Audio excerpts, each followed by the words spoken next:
삼국 유사의 가장 오래된 목판본으로 알려진 기편을 16년간 은닉해온 60대 장무라비에 대해 법원이 징역 4년을 선고했다고 합니다.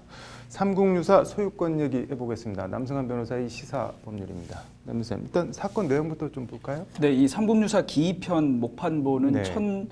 1999년 1월에 도난당했습니다. 네. 원소장자는 대전의 한 교수님, 실제로 네. 한 씨입니다. 그 교수집인데 이때 남성 2명이 들어와서 훔쳐갔는데요. 네.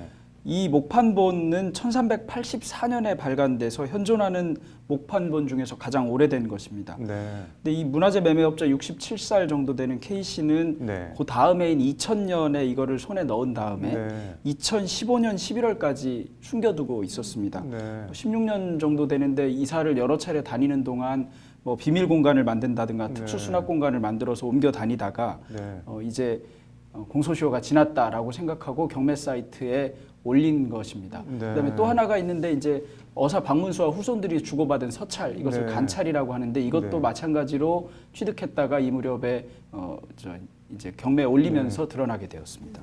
그런데 이렇게 몰래 16년 동안 꽁꽁 숨겨왔던 게 이게 뭐 경매 사이트에 올리면서 이런 발각이 난 건가요? 네, 그렇습니다.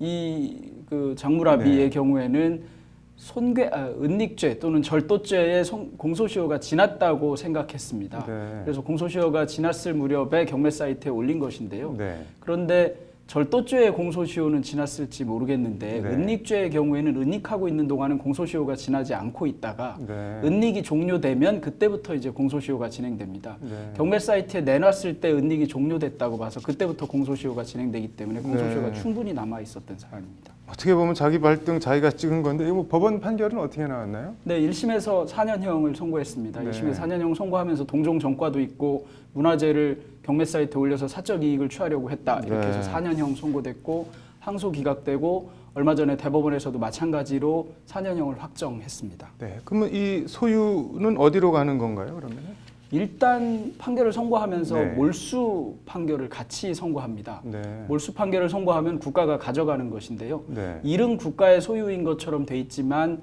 다른 사람이 소유하고 있을 수도 네. 있는 그런 상황이 되어 있는 것입니다. 원소장자가 있었기 때문이죠. 이게 지금 원 소장자가 말씀하신 대로 있었는데 이게 국가 소유로 몰수가 되면 이게 어떻게 되는 건가요? 그러면?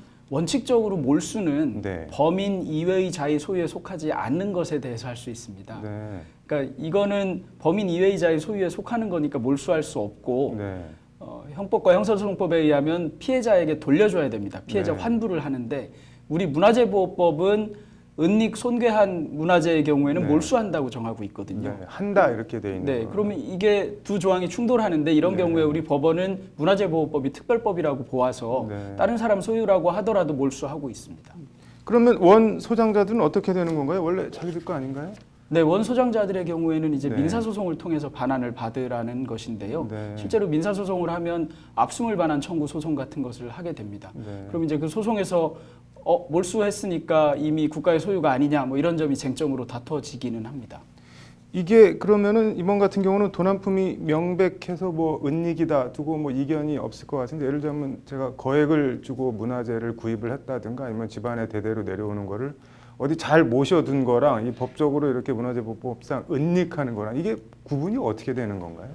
네, 은닉이라고 하면 네. 은닉의 범의가 있어야 되는데요. 고의를 가지고 판단할 수밖에 없습니다. 그러니까 네. 장무랍이나 이런 사람들이 문화재를 부정확한 또는 네. 부정한 경로를 통해서 취득한 다음에 가지고 있으면 이것은 은닉일 가능성이 높은 것이고요. 자기가 공개 시장에 내놨을 때 소유권을 상실하거나 이렇게 될 것을 우려해서 가지고 있었으니까 이것은 은닉이 되는데 네. 그게 아니고 원래 본인 거를 본인만 좀 보려고 갖고 있었다라고 네. 해서 그것이 뭐 공개됐다고 해서 소유권을 상실하거나 이럴 우려가 없는 것이라면 은닉의 범위가 있다고 보기는 좀 어려울 것 같습니다. 네.